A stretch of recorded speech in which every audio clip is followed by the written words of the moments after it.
Week 12, Stranger Things, Interdimensional Beings, and Parallel Universes. So as we first saw when we were talking about the subtle body back in week 4, what we can deduce from the nature beyond the physical plane through magical and mystical methods is this idea that there are a number of different planes or levels of reality that are basically outside the parameters of our normal perceptions of, or what we might call worldly perceptions.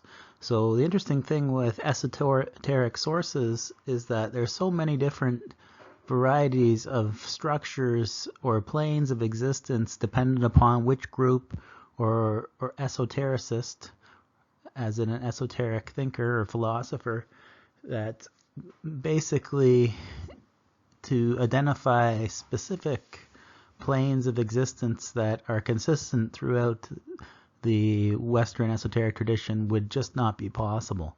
But for sake of convenience, we will identify those of John Michael Greer and the 4 common ones that he identifies as being above the physical. Again, John Michael Greer is the author of the New Age, or the New Encyclopedia of the Occult. And also he is a esotericist himself, so he is quite familiar with a lot of the magical tradition of the West, so he is a good source to draw from. So the etheric plane is that level of reality that deals with the etheric forces, which, if you recall when we were discussing the subtle body, tend to deal with what we might call these realm of currents and tides, particularly as related to the astral light, or what we might call the etheric or astral. So in this sense, we are dealing with really the power specifically most important on Earth, that of the moon, as well as the other astrological planets as well. And on top of that, we have the influences of those things that would be closer to Earth, which are known as the elemental powers. And basically what these do, as we have spoken about in the subtle body, is that it's a world that is somewhat in between the astral and the physical. And in some sense, it can take on a certain degree of physicality when desirable, say, for example, by a specific entity. But on average, this is really the realm where what we're talking about are the subtleties not only of the body, but also too of the universe itself. The second realm beyond the physical is that of the astral plane.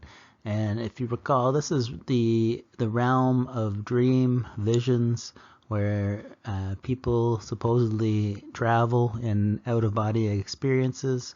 And in this sense, it is connected with ordinary consciousness, but it is such in the sense that it is ordinary consciousness other. So in one sense, okay, what we see here is what we might call the imaginary, but also too, it goes beyond simply that of imagination and the subconscious into what we might say is another level of existence. So in this sense, in terms of identifying it as a plane, it is something that is accessible to us in terms of another dimension of what it means to constitute being a human being. The next plane is the mental plane. And basically what this is the realm or plane or level of existence that is above the astral realm and the etheric.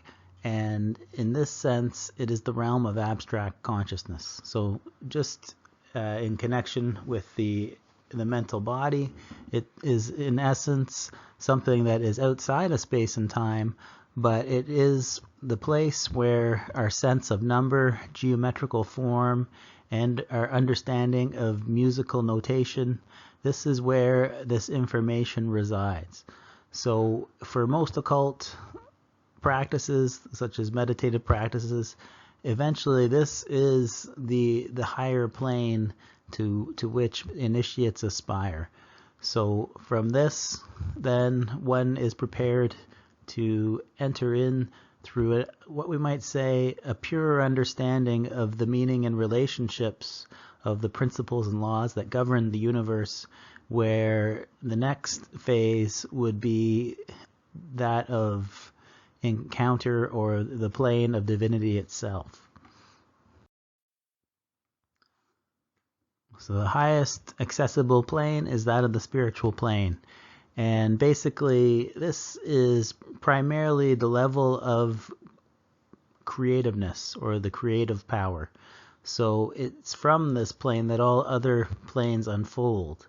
And in this sense, what's interesting is that the spiritual plane is not necessarily something that is accessible, because it's considered to be beyond time, space, and also understanding.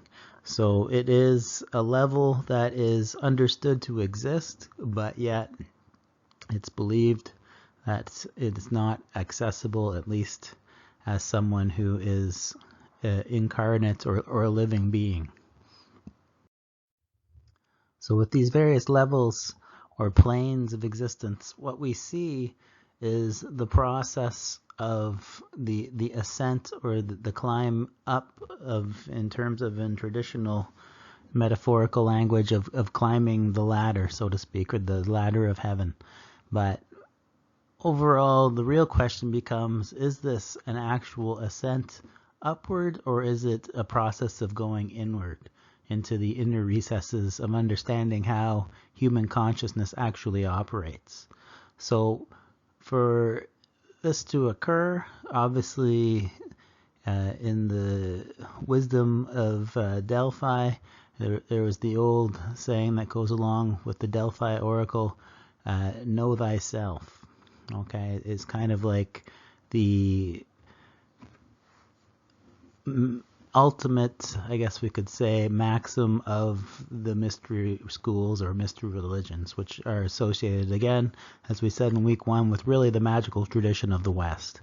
So in order to know yourself, you need to go inward. And this inwardness is linked with the higher world, simply because when we get into the mental, the astral, and the etheric, what we're doing is we're entering into the energy centers, consciousness centers of the body, and different levels of consciousness. So in these, I guess we could say, inward journeys, it is quite commonly depicted that individuals meet and interact with various types of entities that do not necessarily belong to the physical plane. Sometimes they can overlap and materialize on the physical plane, but it's dependent upon which type of entity we actually encounter. So one such example of an entity that is beyond the physical is that of what is known in Sanskrit as Diva, which means or translates literally to the Shining One. And in Eastern spirituality, Hinduism and Buddhism, there's different types of divas. Usually it's associated with some kind of deity, or also it is commonly attached to the various degrees of spiritually enlightened beings. Okay. Now, in the teachings of Theosophy, if you recall Madame Blavatsky from early in the course materials, she was the founder of the Theosophical Society. But in her system, basically, the diva is possessed of an etheric body. So it does not have a physical body, but you might call it an energetic body, similar to our understanding of the energy centers of the chakras. So in this sense, it is linked with what we might say the life energy, and via that it interacts in the atmosphere and the solar system via the planets as a type of what we might call a planetary angel. And in this sense, it is not necessarily as esteemed or as elevated as an archangel, but it operates ministering the overall, I guess we could say, energetic influences and direction and guidance from this upper or heavenly realm. Now, for Blavatsky, she basically suggests that the devas are in control, or they help guide the operation or processes of nature. And as part of that, they're involved in the process of the evolution and growth of plants. So basically, even though this is the case, they themselves resemble nothing really similar to anything that has come out of nature, but actually, I guess we could say the closest thing would be that of like representative of a flame.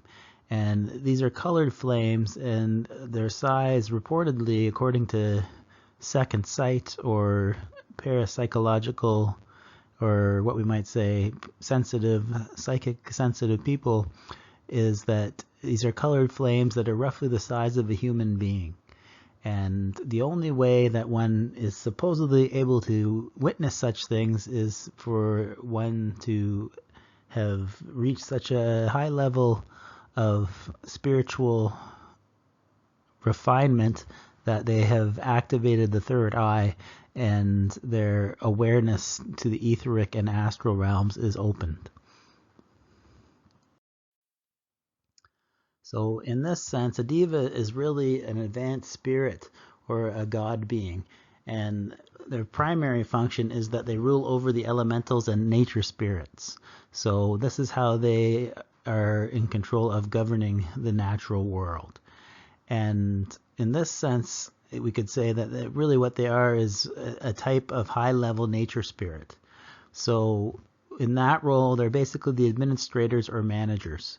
And for that, basically, even though they are what we might say similar to entities that reside in the fairy realm, they are considered to be a notch up in the hierarchical order, closer to angels, or I guess we could say they're kind of in between angels and the fairy / elemental realm in terms of the Western New Age understanding of them.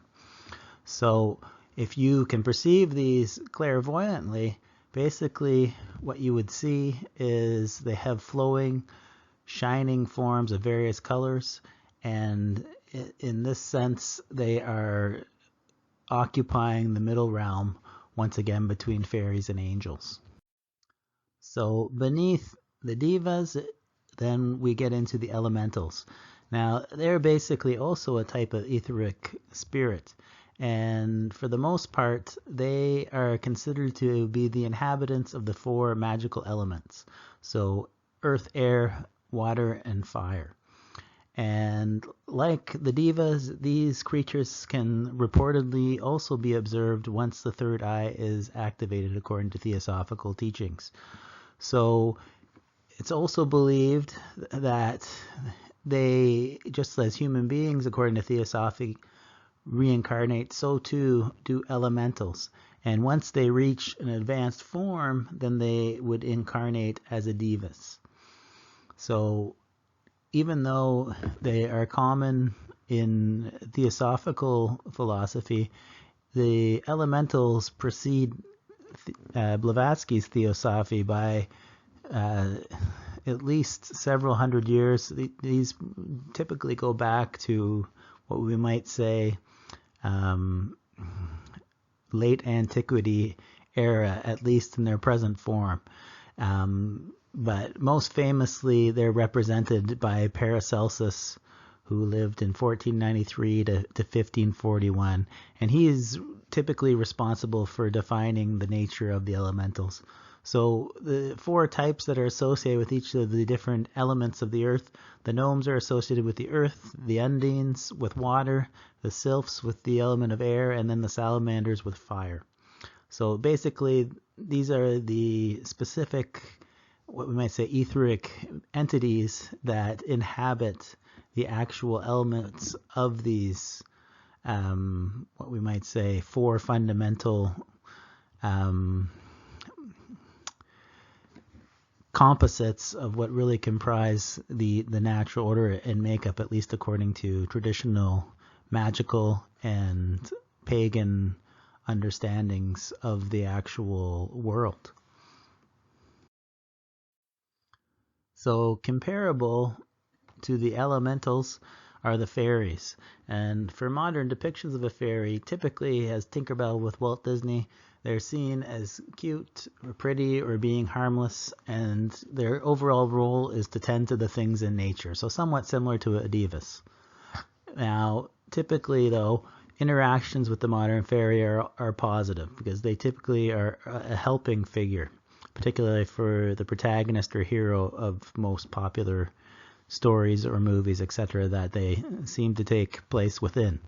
And even though they're comically mischievous sometimes, they still are overall beings that we might say that are considered to be benevolent or kind, which traditionally, however, is not necessarily the case. Sometimes encounters were positive, but generally the fairies or fae, as they were known, were more feared as a type of supernatural entity that really is what we might say the folklore precursor, which has a much darker side than the contemporary understanding of the fairies do. So what exactly a fairy is? Well, folklorists have different theories, which is not terribly surprising. Now, some of these include that they are a displaced people or a conquered race. So this may be the tribe of the Picts, who were overtaken by the Anglo-Saxons in primarily Britain, or it could be a type of pygmy people or little people who were the prehistoric precursors to humans in the British Isles typically, or in the regions of Celtic France, etc., or Celtic, we might say, Western Europe. And typically, as such, okay, we see this of them as being somehow displaced by humans. And for this, quite often, they're also linked with being feared, but also in cases where they are linked with ancestors or the dead, then they're also venerated as spirits. So another case too is this notion that they are the remnants of pagan mythology or pagan religion, specifically associated with the nature divinities such as the nymphs or the god Pan or the satyrs. These types of entities that are known to live in magical places and to be glimpsed only, I guess we could say, if they wanted to be seen by groups, or if you were unfortunate enough to stumble upon such an entity unwittingly, then they were often quite vengeful. So in this sense, the fairy, again, is something that is not necessarily friendly, but can be quite vengeful or spiteful towards humans. Now, in other accounts, they are considered to be equivalent to the elementals. And if we go back to kind of the earlier explanations through Christian, or what we might say later Christian / Judeo-Christian mythos, that kind of folklore kind of mythos that's linked, they're also considered to be the hidden children of Eve or Lilith. And lastly, the final association with them is that they are the fallen angels of the account of casting Lucifer and his kin out of heaven down into the earth, or the middle region between heaven and earth. So interestingly, there is a bit of, if we go back kind of the early roots or kind of compare their actual geographical similarities and differences. Now, if we look at, for example, the Celtic countries in northwestern Europe, basically these, like Ireland and Britain, are, I guess we could say, recipient of many different forms of old fairy legends.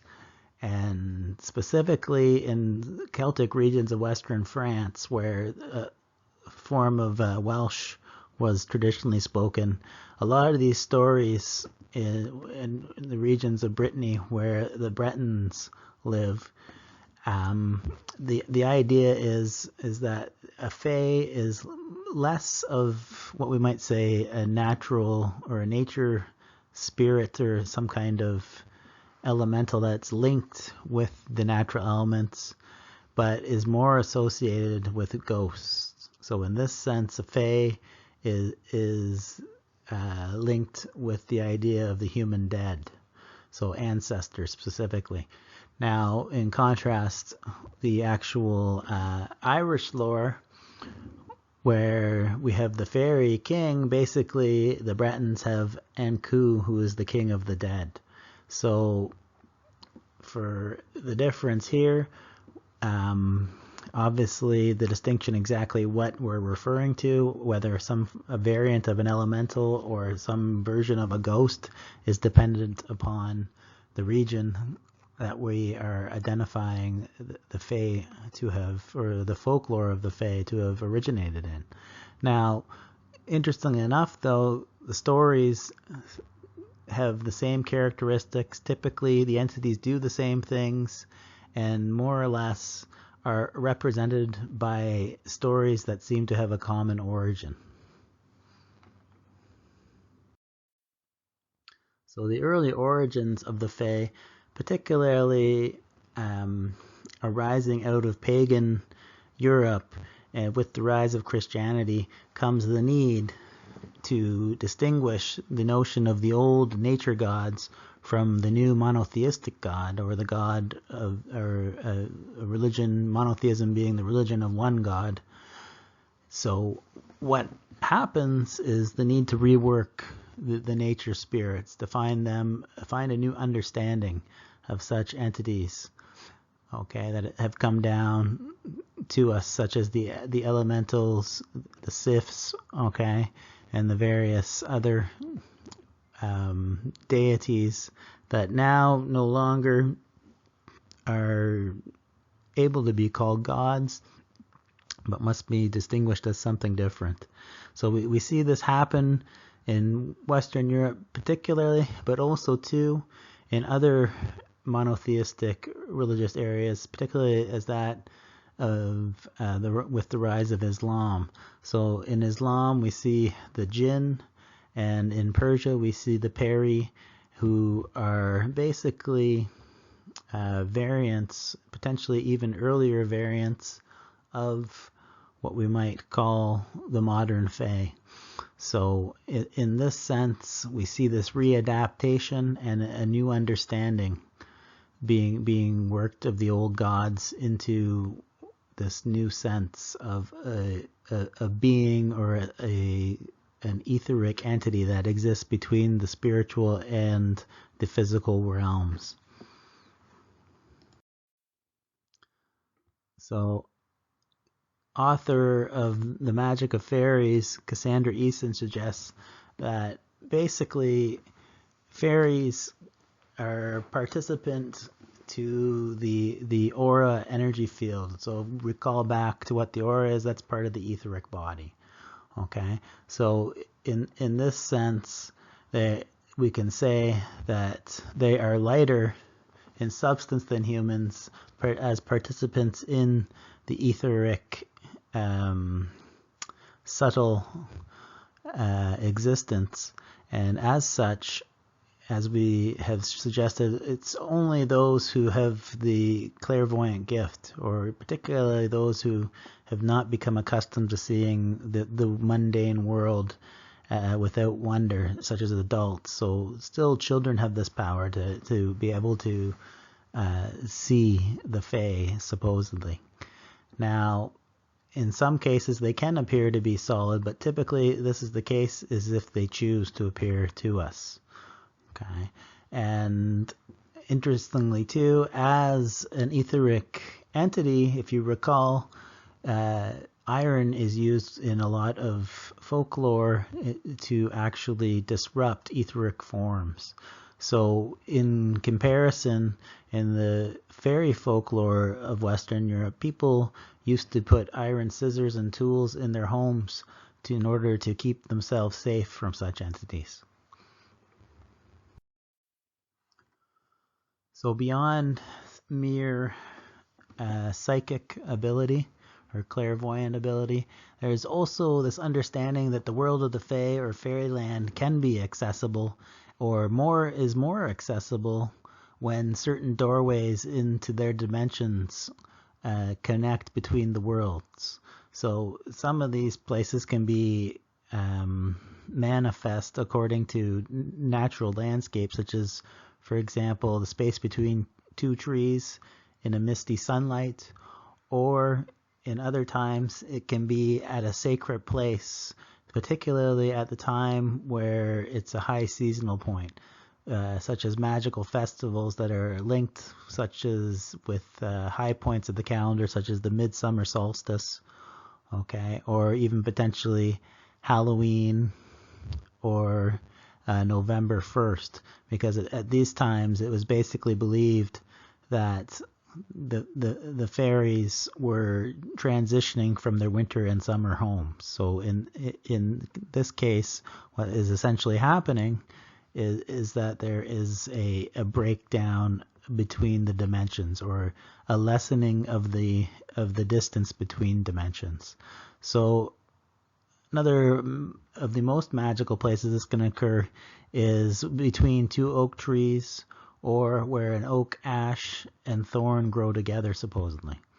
And likewise, too, sightings of fairies are associated with ley lines. So these are often called in Ireland the fairy paths. And it's believed that the natural source of power that comes from them, it basically equips people with the capacity to be able to see fairies much easier. So one such encounter is the famous story of Rye and Lewin and the fairy ring. And it goes like this. Rye and Lewin were fellow servants to a farmer. As they went home one night, Rye told his friend to stop and listen to the music. Lewin heard no music, but Rye had to dance to the tune he heard 100 times. He begged Lewin to go ahead with the horses, saying that he would soon overtake him, but Lewin arrived home alone. The next day he was suspected of murdering Rye and jailed. But a farmer who was skilled in fairy matters guessed the truth. Several men gathered, among them the narrator of the story, and took Lewin to the spot where he said his companion had vanished. Suddenly, "Hush!" cried Lewin. "I hear music. I hear sweet harps." All listened but could hear nothing. Lewin's foot was on the outer edge of the fairy ring. He told the narrator to put his foot on it, and when he too heard the sounds of many harps. And then he too heard the sound of many harps, and saw a number of little people dancing in a circle 20 feet or so in diameter. After him, each of the party did the same, and observed the same thing. Among the dancing little folk was Ree. Lewin caught him by his smock frock as he passed close to them and pulled him out of the circle. At once Rise asked, "Where are the horses?" and asked them to let him finish the dance, which had not lasted more than 5 minutes, and he could never be persuaded of the time that had elapsed. He became melancholy, fell ill, and soon after died. So we see here the account and the interesting idea of the fairy ring, which, as you can see in the bottom illustration here, quite often is either some kind of patch of what we might say distinguishable grass that grows in a higher circle, or also too can be distinguished by little mushrooms that sometimes will grow in an oval pattern. But these are what we mean by the fairy rings, and kind of another example of this idea that there is these magical places where there is a breakdown, or almost like a warp between worlds. Another interesting early historical account goes back to 12th century England in the village of Woolpit, Suffolk. And basically what happened there was that the locals found in a wolf trap pit a little boy and girl who were quite frightened and bewildered. And what was unique about these two was the fact that they had green skin and could not speak any known language. So the villagers didn't know where they came from or basically what to do with them. And they offered food to the children, but the only food they would eat were beans. And soon after the children had appeared on the scene and had come to live with the folk of Woolpit, the little boy became sick and died, but the little girl survived, and eventually she learned English. So according to the little girl's account, her and the little boy had come from a land that was identified as being lit by a perpetual light, like the sunset. And basically what happened was one day they were out tending their flocks when they heard the sound of bells ringing. So they followed the bells and they came to the mouth of a cavern. And basically what happened was they were immediately struck senseless by a bright and intense light of earthly sun. So basically shining through this cavern at them. So the light of the sun, our sun. And what happened is they basically fell down into the cavern and were basically left lying and laying there and unable to move for a long time. And basically once the people arrived, they weren't able to flee. So they were immobile, incapable of moving. And even though the villagers were never able to find the mysterious cavern, the little girl's story still was passed down through the ages and went into folklore. And basically, according to the local interpretations, they believed that the children themselves were fairies, and that basically somehow they had managed to teleport from the fairy world into ours.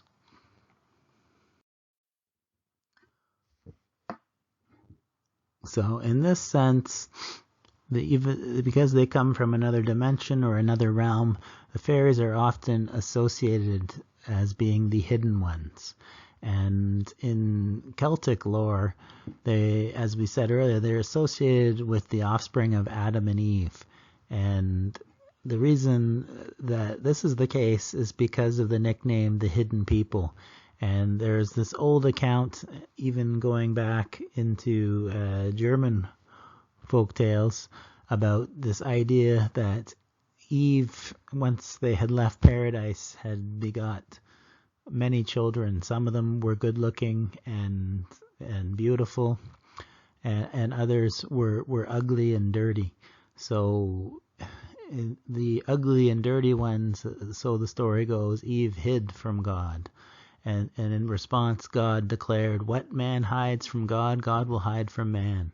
So this is this notion that these hidden children of Eve ended up turning into the Fae, as in the ones who are hidden from our view. So in other Christian folklore, basically the idea that the children are that of Lilith, who is linked with the Mesopotamian demon, or the night hag, and who is the succubant, who is in a sense impregnated and has so many children who are born, I guess we could say, in this unholy manner, that they are almost the forsaken. So in this connection here, we see also too this idea that the children, similar to what Nick Redfern would identify with the black-eyed children that we talked about, is this notion that they're are these offspring of Lilith who are damned in a certain sense due to the actions of Lilith, just as Eve, and now their fate is that they walk the earth as some form of supernatural aberration, or what we might say this natural form, or at least not in human form. So in this sense too, we see kind of parallels with the idea of the fallen angels and their being condemned to live between heaven and hell, which we'll also see bear parallels between the fairies and then the Islamic jinn. So just as we said, just as the Pygmies or the Picts were Britain's earlier peoples or race, who had basically been overcome by the Britons themselves and basically displaced out of their kingdom, we have this notion of the fall. And basically, for the Pygmies specifically, the Picts were obviously a human tribe that's historical. Pygmies are something entirely different, but it's this notion that they fell into the holes of the earth. And this is comparable to the Islamic jinn, who are reported to have rebelled and were banished to form their own kingdom, and where they currently prefer to live in holes in the ground and in caves. Now, the word jinn in Arabic comes from the root jana, which means hidden. So in connection with this, we see once again that the jinn also are what we might call the hidden ones. And the jinn too are also known as what we might call God's other people. So the Islamic variant of Satan is Iblis, who is the leader of the jinn. And basically, he is upset with humanity and vows revenge against humanity because he understands that the jinn are superior to humans who are only made of clay, whereas he protests to God that the jinn are made of smokeless fire. So in response to being what we might say made subordinate to Adam, Iblis tells God, "Now because you have led me astray, verily I shall lurk in ambush for them on your right path." So in this sense, we see the jinn taking the position as the adversary, similar to the Satan figure, or even a lot of the older Mesopotamian gods who or demons we might say, who lie in wait and would bring ruin upon human beings. So the jinn were considered by the Muslims to be made of wind and fire, or they were wind and fire spirits. So in this sense, kind of similar to the etheric, the jinn are invisible to human beings in their pure form. But it's important to note that they can also take any form that they please to that suits their needs. Now, similar to this are the Mesopotamian wind demons and spirits that were the precursors to the jinn, particularly Pazuzu, who we've identified as the storm demon linked with the movie The Exorcist. So as part of the jinn's mystique, it's this idea that just like the Picts and the Pygmies for the fairy, the idea that they predated human beings on the planet. And in this sense, we might say that they have been dispossessed, and part of their animosity towards human beings is this displacement. Now, it doesn't necessarily mean that all jinn are bad either, because some are good, and they live in almost like a parallel civilization according to Islamic tradition to our own. So they have professions and they engage in kind of a civil society in a similar fashion to our own. It's happening on this other level of existence or another plane that is parallel to our own. So as you can see, the jinn are what we are referring to when we talk about genies in fairy tales. So same as the one Disney's Robin Williams or Will Smith as this wish-giving entity that's trapped in a bottle or a lamp. And usually this seems quite exotic and harmless, but even though some are good, there is typically a great fear in Islamic or Middle Eastern cultures that's associated with the jinn, because not all are good.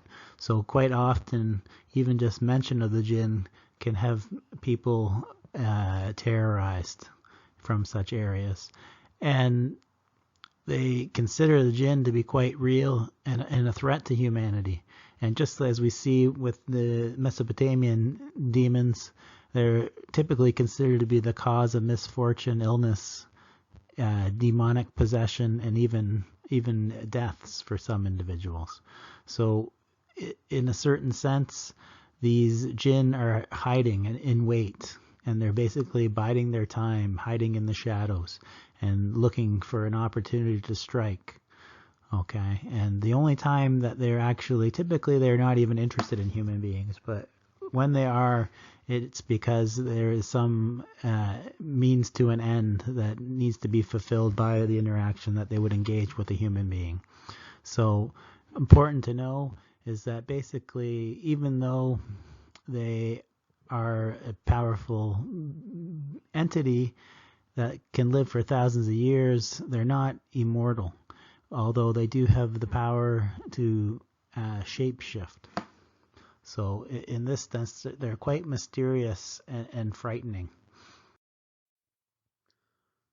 So the common association with the jinn is with King Solomon. Now, King Solomon is the builder of the temple, and he is basically renowned as one of the wisest and most powerful rulers of antiquity, particularly of early Israel. And it's reported that he had the power to command and exercise the jinn. And basically, through this power, he utilized them as slave laborers to build the first temple of Jerusalem. And it's also reported, too, that this even extended to the building of the entire city of Jerusalem as well.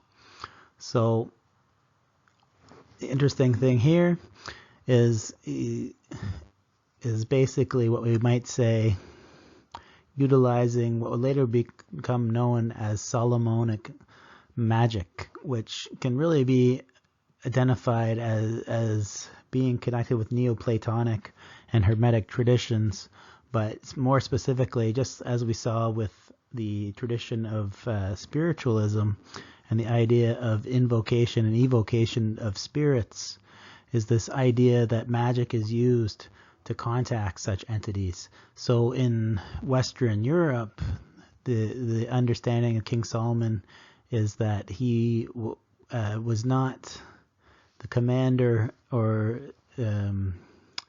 the sorcerer who had power over the jinn, but basically he had power over demons.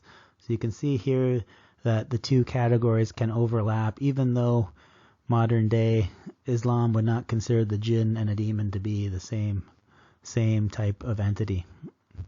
Now, other things that are reported to have been used by Solomon was to basically fight wars against other human beings for him, and also too, it's reported that he used them to impress the Queen of Sheba. It reportedly was herself rumored to be half jinn. Now, it's interesting here because we see this reemerge with the Fae, particularly in the Grail traditions, where King Arthur and Merlin the magician are reported to have been half Fae, so born of fairy mothers. So for Rosemary Guiley, she claims that basically the jinn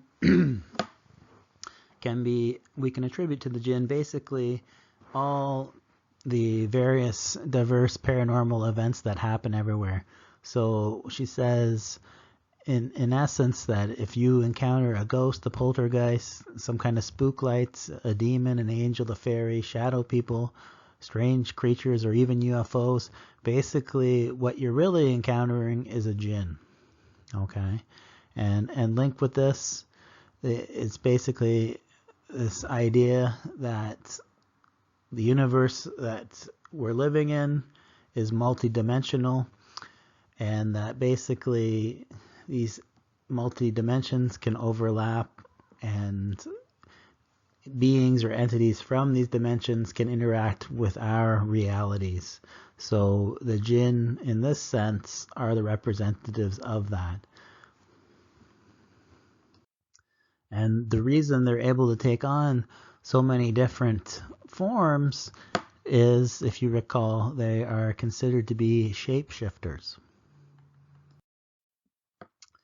Comparatively, several individuals in the, what we might say, the modern UFO or movement or the ufology community have linked UFOs specifically with the notions of the Fae or the fairy tradition. So, for example, the links between subterranean bases for modern UFO lore, so just simply being beneath the earth, are very just what we might say modern reworkings of the old accounts of the hollow hills and underworld kingdoms of the fairy tradition. Or even with the sea fairies of Irish lore, we see the equivalent of UFOs coming and going in and out of the sea, particularly in the what we might call the work of Ivan Sanderson. Okay, so in this sense, he believed that the UFOs were a group of unknown intelligent beings that had secret bases on the ocean floors, which were inaccessible, so into the deeper recesses of the earth. So in this sense, aliens and UFOs were not extraterrestrial. They were basically subterranean or underwater entities that were living alongside human beings on the earth itself, even though technologically superior to us. So the two foremost theorists are John Keel and Jacques Vallée, and they basically comparatively conclude that the modern phase and aliens are basically expressions of the same underlying reality. Now, they both agree that this has been present on Earth since the beginning of recorded history, and basically, too, that they don't find any kind of evidence that these are extraterrestrial or that the idea that they've come from another planet is legitimate. So you can see here in the image on Vallée's book, Passport to Magonia, from folklore to flying saucers, we get this notion that whatever this entity is, or this what we currently see as alien, is really kind of this super intelligence operating behind the various masks that the past have represented to us as being such odd supernatural things such as demons and fairies. So Vallée himself particularly is interested in the various fairy traditions of Western Europe, such as that of the Tuatha De Danann, where there was this idea that the fairy folk of Ireland had flying ships that would basically fly through the sky, only perceptible to those, once again, who were capable of seeing them, not to the average person, unless obviously wanting to be seen by the fairy folk. And similar to the people of Magonia, where basically in early medieval France, there were also reports of fairy people who lived in an otherworldly realm who possessed similar vehicles. So in this sense, we can see there's many different variants of this idea of linking the fae or fairies with the concept of flying. And one good example of this is that where the fae are associated with the appearance of luminous flying spheres. So these occur in a lot of fairy folklore, and one good example of that is at the start of the 1930s Walt Disney movie Pinocchio, where the fairy godmother comes into the house of Geppetto and Pinocchio basically as an orb of light that manifests or transforms into Pinocchio's fairy godmother, or the good blue fairy, which demonstrated here in the image, lower image here on the slide. So in response, Valier basically asks, what could be the purpose of such a worldwide elaborate hoax? Or who could afford to contrive such a complex scheme for so little apparent result? He further asks, is human imagination alone capable of playing such tricks on itself? Or should we hypothesize that an advanced race somewhere in the universe and sometime in the future has been showing us three-dimensional space operas for the last 2,000 years in an attempt to guide our civilization? Okay. Next, he wonders, are we dealing instead with a parallel universe where there are races living, or where we may go at our expense, never to return? So in answer, basically, Valier leaves this open.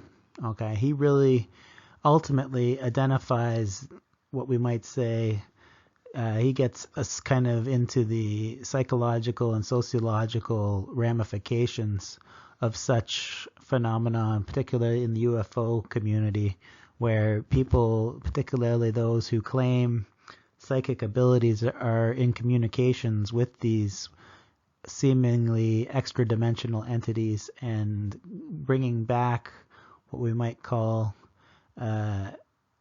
demagogue messages of almost like a heavenly or utopian visions, where basically Valier is concerned that such visions could breed various types of social instability and unrest. So that's really where he ends his examination. He doesn't necessarily want to answer the questions as to what exactly is perpetuating these seemingly strange phenomenon, but he does identify that there seems to be something that is common or shared with the various types of manifestations, such as the fairies, aliens, and demons, etc. So in comparison, John Keel, basically, he suggests going beyond Valier to basically answer the questions of Valier. He suggests that a lot of the UFOs and monstrous beings that are identified through what we might say cryptid sightings or UFO encounters are actually misidentified interdimensional beings. Okay, so this is where he comes up with his theory of ultra-terrestrials. And specifically, he lays this out in the book The Eighth Tower.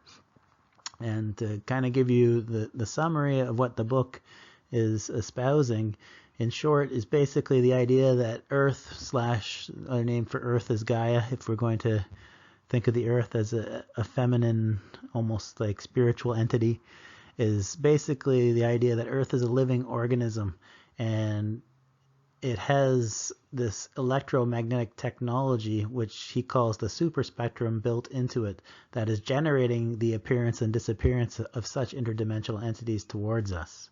And basically, he claims that these were set up by an ancient race, almost Titan-like in nature, similar to what we might say the Greek Titans, or similar to also to this idea of the fallen ones once again. So this mythos of the pre early gods, or right? So in Norse terms, the giants. okay, before the current reign of gods emerged. And basically the idea is that they set up these 7 towers that are transmitting across Earth this type of electromagnetic pulsations that are creating the illusions. Okay, and the reason these are being generated by Gaia, the Earth, is to generate hope into human beings, right? So in this sense, it's to create this sense of a purpose or meaning to life.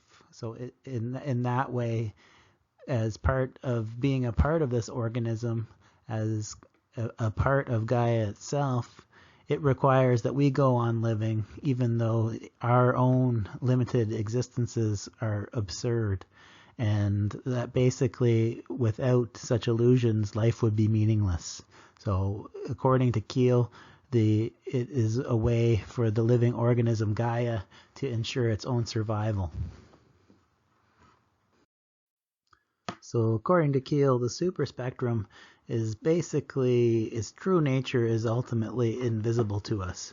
So in this sense, what it can do is it can manifest itself seemingly as various types of living entities, ranging from little green men to one-eyed giants. So basically any kind of cryptid, monsters from folklore, okay? A lot of the earlier manifestations we talked about in earlier weeks, these are all configurations that it can take, but none of these are its true form. So in a sense, similar to the jinn, it's almost like a shape-shifting phenomenon where its true nature is energetic. So even though it can seemingly take on solid forms, it itself is predominantly not solid. And overall, it's guided by a large intelligence, and it's basically empowered, and Keel identifies it with specific areas or geographical locations where magnetic fault lines are located. So these are kind of like energy zones, okay, where electromagnetic current is stronger than in other regions.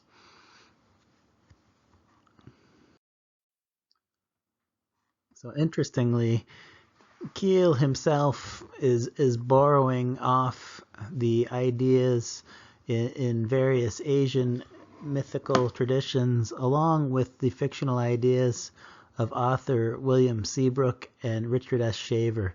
Now, Seabrook himself wrote in 1927 The Adventures in Arabia, and basically what this links is this notion that through Asia, from northern Manchuria through Tibet, west through Persia, and ending in Kurdistan, there's a chain of 7 towers on isolated mountaintops, just as seen here in the depiction. And in each of these towers sat continually a priest of Satan who was broadcasting occult vibrations controlling the destiny of the world for evil. Okay, at least this is according to Seabrook's account in his fictional work. So in connection, Keel himself believes that basically this is being what more or less identifies, he identifies as the superspectrum, as a superhuman force that's attempting to manipulate human events. Okay. So comparatively to Seabrook, Richard Shaver, who lived 1907 to 1975, was basically an American writer who really gained fame or notoriety after the Second World War was over, primarily through his short stories in the publication Amazing Stories, which very similar to a lot of the pulp fiction novels or publications that we said, like Weird Tales, etc., when we were speaking about aliens. Now, specifically, he is known particularly through his publisher Ray Palmer's, I guess we could say, attestation that his stories, which were basically, I guess we could say, these were predominantly released just prior to kind of the buildup of the flying saucer wave of 1947. So kind of the emergence of the modern UFO phenomenon. Shaver releases his writings, which would basically depict the scenario of what he claimed to have personal experience of this sinister ancient civilization that was harboring fantastic technology in caverns that were subterranean or underneath the earth. Okay, and according to Ray Palmer, Shaver's writings, even though they were presented as fiction, were fundamentally true. And as part of this, Shaver's account became known as the Shaver Mystery, right? And in this sense, it really aligns and is a root source of Keel's understanding, right? That there is living underground this race of what we might say ultra-terrestrial beings who are utilizing some variant of electromagnetic rays to manipulate and control people from beneath the Earth's surface. So in comparison, contemporary conspiracy theorist David Icke has his basic, I guess we could say, world philosophy is this understanding. It kind of builds off of the esoteric traditions of the particularly modern day mystery schools such as Theosophy, where he is connected with this notion of the universe being made up of vibrational energy. Okay, and as part of that there's basically a number of infinite dimensions that are sharing, I guess we could say, the same space as our own.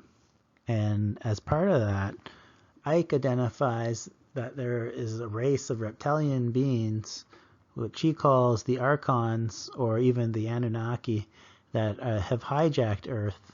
And basically what they are is a genetically modified human Archon hybrid race that are currently living upon Earth as shape-shifting reptilians.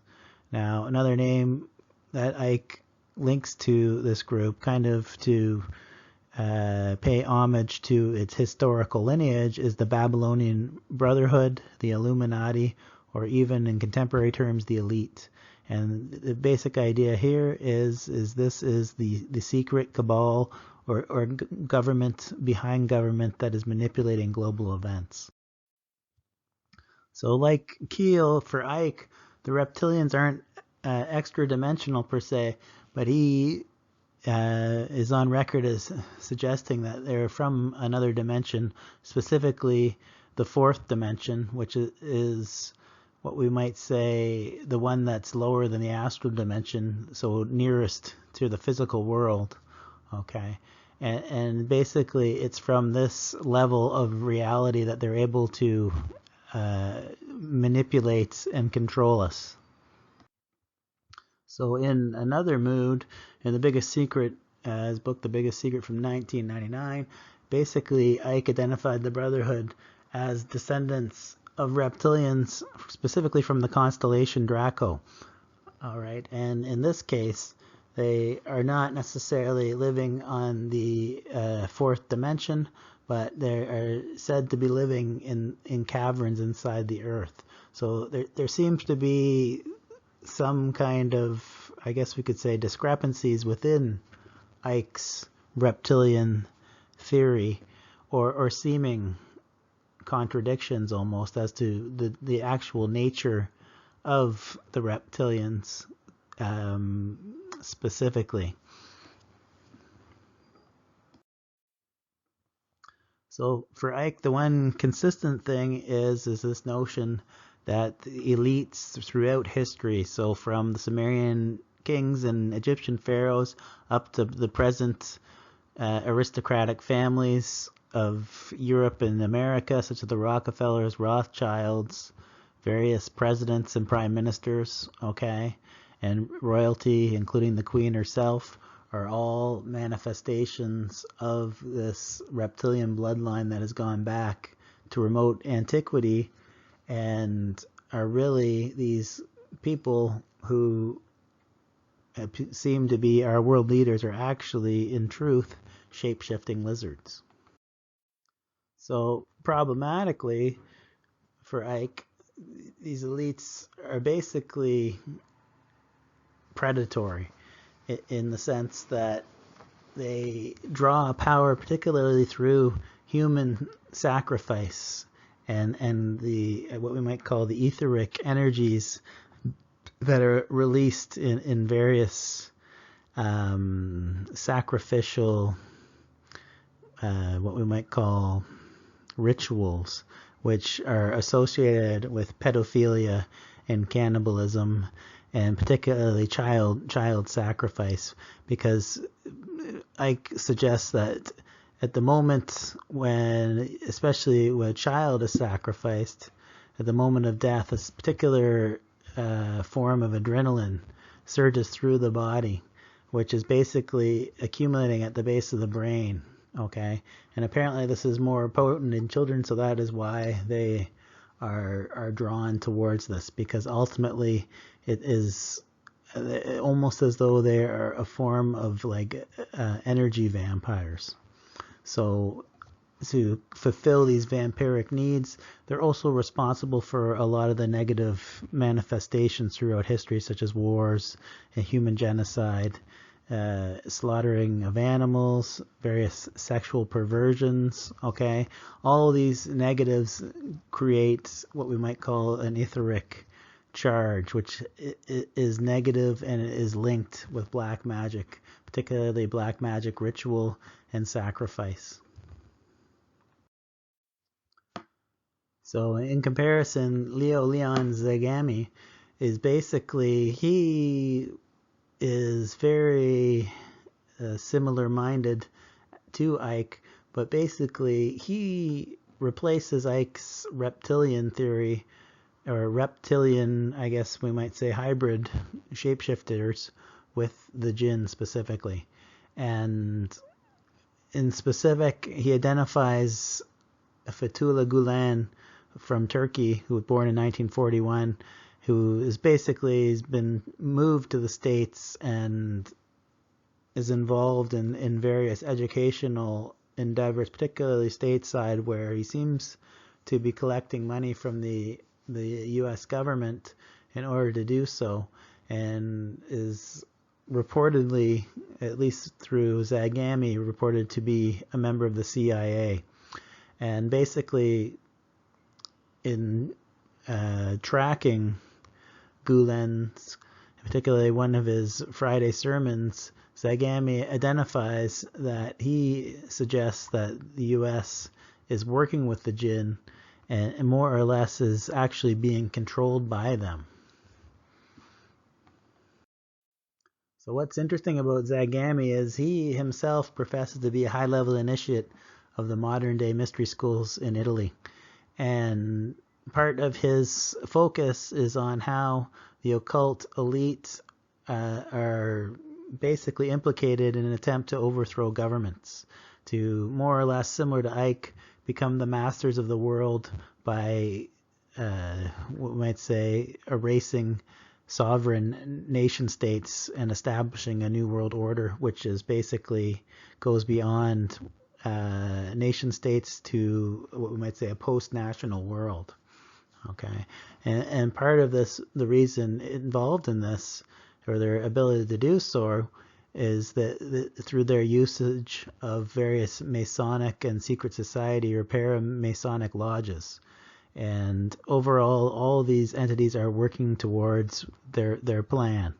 And as part of it, the way that they're actually in communication with such entities as the jinn is through the various practices of theurgy and what is known as Goetia, which is similar to what we might call Solomonic magic. So the same way that Solomon was in communication with the jinn we spoke about earlier, well, it's the same case, similar to the mediumship of the spiritualists, okay? And also, too, we saw with Ghost Hunter, right? The understanding that ghost hunting really derived out of the spiritual tradition, utilizing mediums to communicate, or really, okay, speaking with extra dimensional entities, whether those are the deceased or whether it is some kind of alien life form. And basically what is unique to these Paramasonic lodges, according to Zagami, is they're not only using these ancient black magic liturgical or magical methods of communicating with these entities, but also too they're also using and developing modern technologies, such as like the huge particle smasher at the CERN Institute, which we'll talk a little bit more about next week. But basically it's this idea that overall the reason, by combining technology and ancient magical, specifically black magical practices, that this group of elites are ultimately working in tandem with these other dimensional entities for nefarious or ill-meaning ends towards us, the masses. So specifically, Zagami refers to these other dimensional entities as the invisible masters and the secret chiefs. So in a sense, these are both spiritual and material. And more or less, the ultimate goal is that they're trying to access various multiple dimensional doorways, okay, which they're entering either psychically or physically. And in this sense, okay, Zagami is really tying into this much older tradition of evocation and invocation, which you see in mediumship. But specifically to make his case for such, he really utilizes two key sources. One being the writings of Alan H. Greenfield, and also second is his personal interpretation of the Typhonian OTO order. So Alan H. Greenfield is the author of the Secret Cipher of the UFO Knots.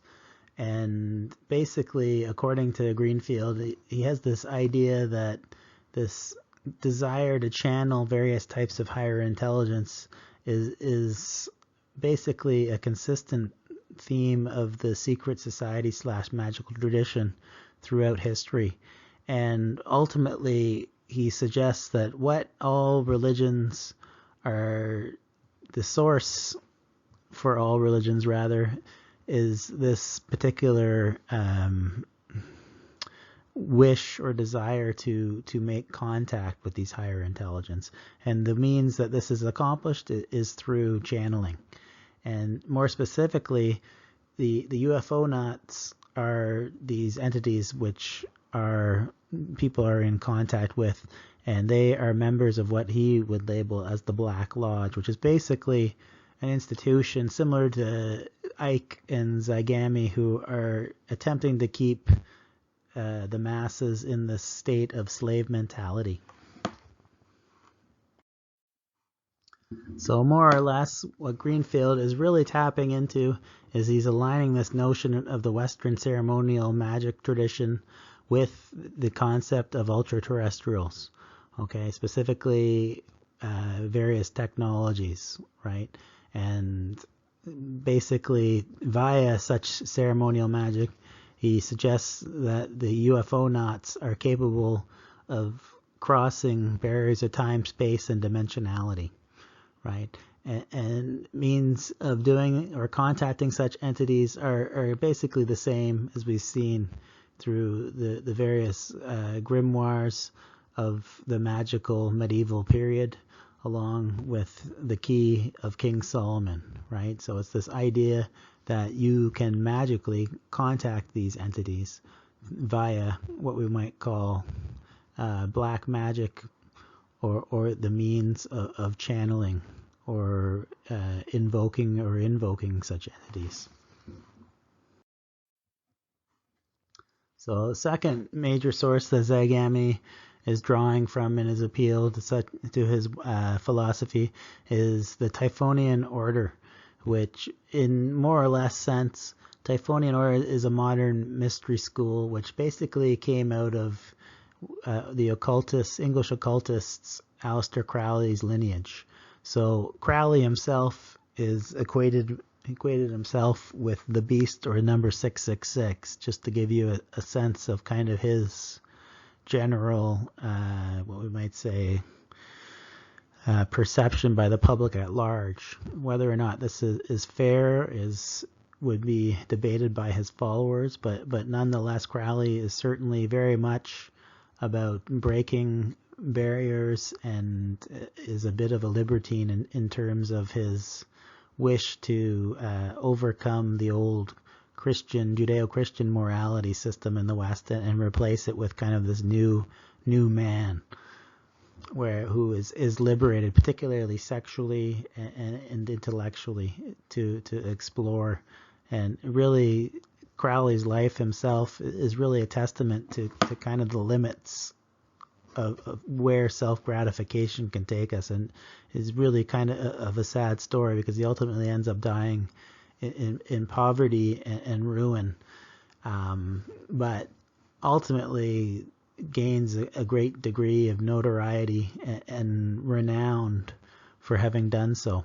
But one of the followers, Kenneth Grant, is basically someone who was chosen by Crowley to continue his magical tradition, but ends up deciding that what he's going to do is he's going to mix the Crowleyan Golden Dawn magical practices with the lore specifically of H.P. Lovecraft's fictional Cthulhu mythos.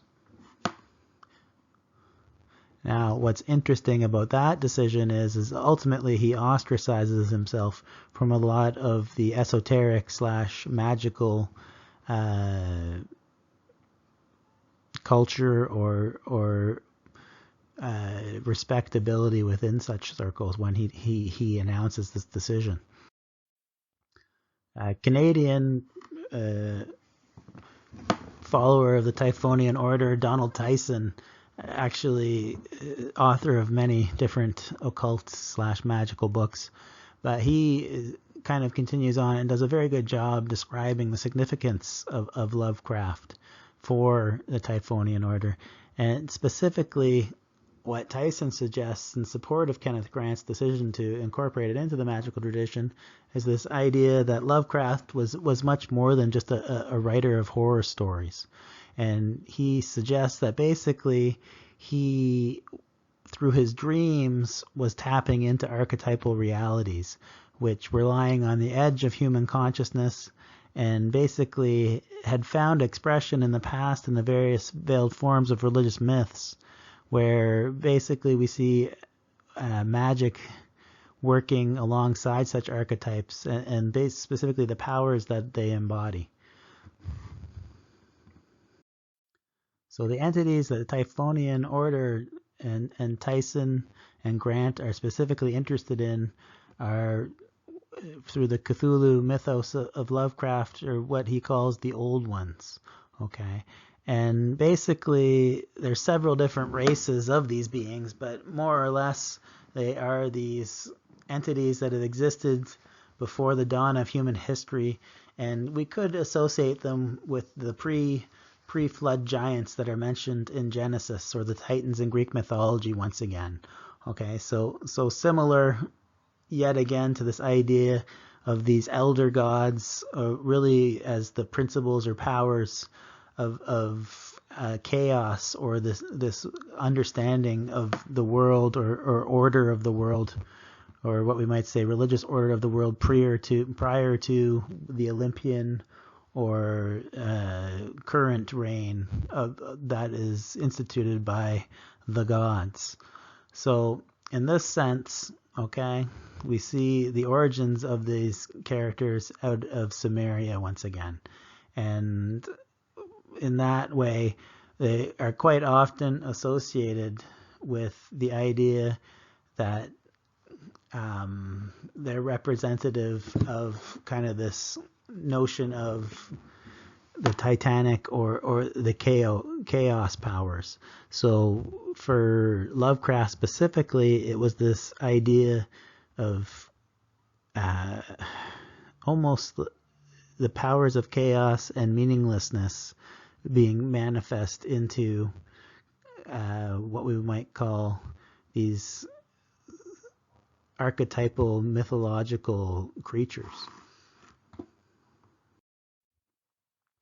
So more or less, for Tyson, he basically suggests that these old ones aren't typically interested in human beings, their beliefs, or religions, but at the same time they are what we might say movable or manipulatable through the use of magic. And this is why we see this blending of traditions between the magical, esoteric, mystery tradition and then this idea of the Lovecraft horror / science fiction fantasy fiction writer. So ultimately, he sees these entities as existing, the old ones, on the astral plane. Okay, so ultimately, where they really have taken their power is in the reader's minds of Lovecraft's fiction, right? So millions of people have read Lovecraft and have internalized the mythos of Lovecraft. So in this sense, just in the same way we talked about thought forms prior, they've internalized and made these entities real. So you can see Tyson's thinking in terms of magical thinking as well. But ultimately for Zag Gammy, when we go back to him and his utilization of such groups, he basically suggests that the world is ultimately coming towards this dark period of kind of this final confrontation between good and evil, and what the Typhonian order has drawn up is very reminiscent of this notion of what we might call these interdimensional entities that are very much working against the better interests of the majority of human beings. So in sum, this week we've basically looked at the history of the various ideas of the magical understanding of the planes or dimensions of reality, linked with the various types of entities that have come down to us through history, such as the Fae and the elementals and the Jinn, linking them up towards modern manifestations through various theorists who claim that they are one and the same with the various entities that people identify with cryptids and UFOs. So connection here leads us into later theorizing, particularly around this concept that through these kind of like magical practices or dark magical practices of channeling and the parapsychological powers or clairvoyant powers, people are able to actually contact these interdimensional beings, where we kind of overlap with a lot of modern day conspiracy theorizing, particularly through Ike and Zag Gammy, about this notion that world elites are either representatives of some kind of interdimensional beings themselves, or are in direct contact or communication with such beings through occult practices. So looking forward to the final week next week, what we'll see in essence is we will explore further this idea of the, I guess we might say, the ability to leap or travel between such manifestations or dimensions, particularly through time and space and the various energies that are operative through electromagnetic currents, particularly as it relates into the mythos surrounding, I guess what we might say, the governmental programs, the military programs that actually led to the creation of the Stranger Things Netflix programming itself. So look forward to that and have a good week. Thanks very much.